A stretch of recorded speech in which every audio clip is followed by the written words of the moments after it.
মাওলানা রইসুদ্দিনকে পিটিয়ে হত্যা করা হয়েছে। অভিযোগ হচ্ছে তিনি শিশু বলাৎকার করেছেন। মানুষটাকে গাছের সাথে বেঁধে পেটানো হয়, ভিডিও করা হয়। ভিডিওতে দেখা যায় কারা কারা তাকে পিটিয়েছেন। তারপর তাকে পুলিশে হ্যান্ড ওভার করা হয় এবং ওদিন রাতেই তিনি মারা যান। স্রেফ পিটিয়ে একজন মানুষকে মেরে ফেলা হয়েছে। কারণটা সামনে যেটা আনার চেষ্টা করা হয়েছে সেটা হচ্ছে তিনি শিশু বলাৎকার করেছেন। তাত্ত্বিকভাবে যদি ধরেও নেই তিনি সেটা করেছেন, একটা মানুষকে আমরা পিটিয়ে মেরে ফেলতে পারি কোনো একটা অভিযোগ দিয়ে? এমনকি যদি সেটার স্পষ্ট প্রমাণ বা ভিডিও থাকে, একজন নাগরিককে তার কোনো কৃত অপরাধের জন্য কিছু মানুষ একত্রিত হয়ে পিটিয়ে মেরে ফেলতে পারে না। মেরে ফেলা দূরেই থাকুক, পেটাতেও পারে না। এসব অসভ্যতা বর্বরতার বিরুদ্ধে দীর্ঘদিন থেকে কথা বলেছি। কিন্তু মাওলানা রইসের ঘটনাটা আসলে এত সোজা না, এত সরল না। এর মধ্যে জড়িত আছে ভিন্ন বিষয়, ভিন্ন ইস্যু। তিনি আহলে সুন্নাহ ওয়াল জামা যে সংগঠন আছে তার অংশ, তার সদস্য। আমরা সহজভাবে যদি বলি, এনারা মূলত মাজারের সাথে রিলেটেড। এবং আমরা জানি বাংলাদেশে ইসলামের নানা রকম মতভিন্নতা আছে এবং স্বাভাবিকভাবেই যেটা হয়েছে, এই গ্রুপকেও কেউ কেউ পছন্দ করেন না, না করতে পারেন। পৃথিবীর প্রত্যেকটা ধর্ম আসলে তাদের ইন্টারনাল নানান রকম ডিভিশনস থাকে, সেগুলো নিয়ে বিতর্ক থাকে, অপছন্দ থাকে, শত্রুতাও থাকে, সত্যিকার অর্থেই থাকে। বিভিন্ন ধর্মের মধ্যে এই ধরনের অতীত আমরা পূর্বে দেখেছি, এই ধরনের ঘটনা আমরা পৃথিবীর বিভিন্ন দেশে দেখেছি।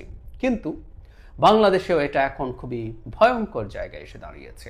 এটা বিশ্বাস করার যথেষ্ট কারণ আছে। তার সংগঠনের পক্ষ থেকে বলা হচ্ছে মূলত তার এই বিশ্বাসের বিষয়টা নিয়েই সংকট তৈরি হয়েছে।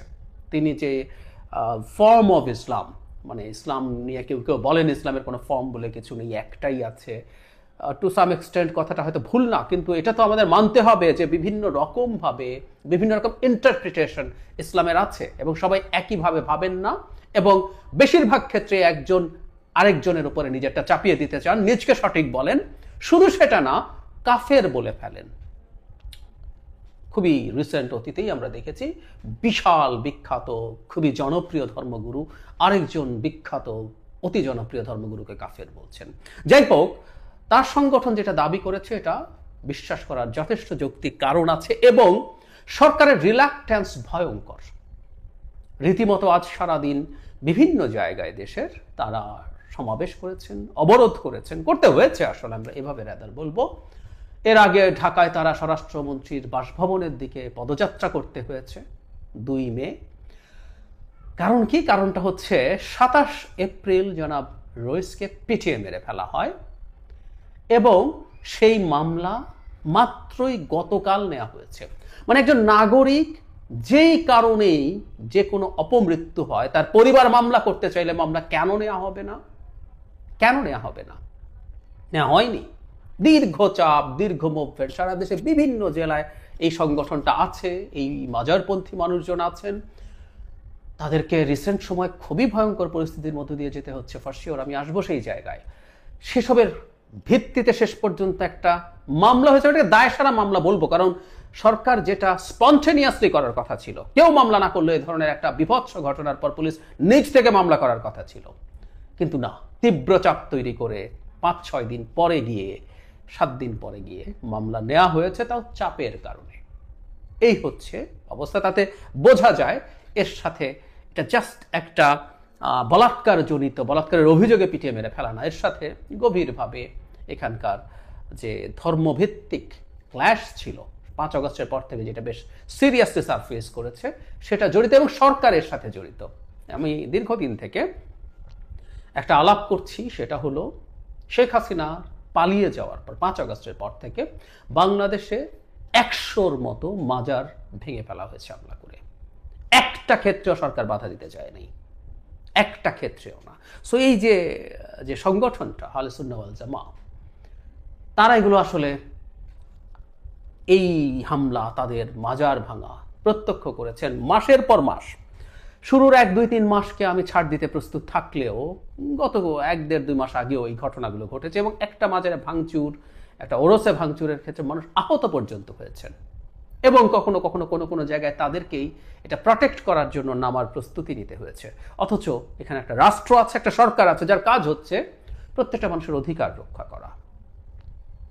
আমরা রইসুদ্দিনের ক্ষেত্রে যা ঘটলো এবং সরকারের এই নির্বিকার থাকায় বুঝতে পারি যে সরকার এই গ্রুপটির সাথে, এই গ্রুপটির অধিকারের চাইতে যারা এদেরকে আক্রমণ করছেন, যারা মাজার ভাঙছেন, সরকার এদের সাথে কোনো না কোনোভাবে অ্যালাইন্ড, অথবা সরকার ওদেরকে সমীহ করছেন, বা সরকার তাদেরকে হাতে রাখতে চাইছেন কোনো কাজে ব্যবহার করবেন বলে।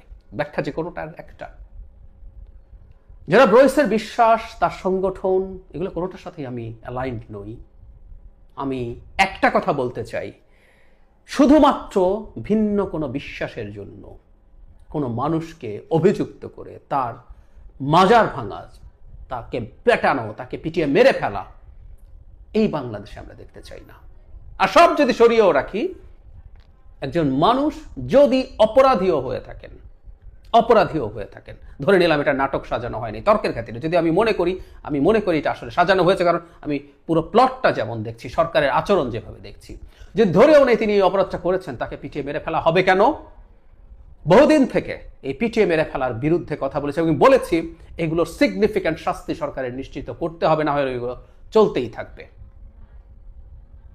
আমি ধারণা করি সরকার খুব বেশি কিছু করবে না, আমি সন্দেহ করি। আমি মাজার ভাঙার সময় থেকে এই ব্যাপারটা খেয়াল করেছি, সরকার আসলে এই ক্ষেত্রে তেমন কিছু করবে না। এই সংগঠনটা প্রতিবাদ করুক, তাদের অধিকার নিশ্চিত করার জন্য। অথচ এই বাংলাদেশ আমরা চাইনি। হত্যা হয়েছে, অপরাধ হয়েছে, স্টেট স্পন্টেনিয়াসলি সেটার বিচার করবে। এখন বিচার চাইতে হওয়া দূরের কথা, একটা মামলা করার জন্য রীতিমতো কর্মসূচি দিতে হয়, বিবৃতি দিতে হয়। তার সুষ্ঠু বিচার, তার অপরাধীদের গ্রেফতার, ওই যে বলেছি ভিডিও আছে, কেউ গ্রেফতার হননি এখনো, গ্রেফতারের দাবিতে বিবৃতি আজও দিতে হয়। হাসিনার সময় এরকম বিবৃতিতে আমার নাম দেওয়ার অনুরোধে আমি সেটা দিয়েছি, জনাব রইসের ক্ষেত্রেও দিয়েছি। এটা তো হাসিনার বাংলাদেশের মতো হয়ে যায়।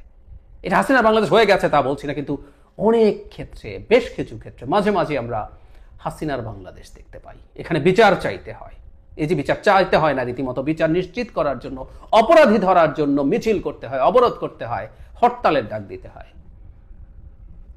এই সরকারের এই সব অপরাধ ক্ষমাহীন এবং এগুলোই এই সরকারের ভীষণ অজনপ্রিয় হওয়া এবং এই সরকারের পতন ডেকে আনার সম্ভাবনা তৈরি করবে।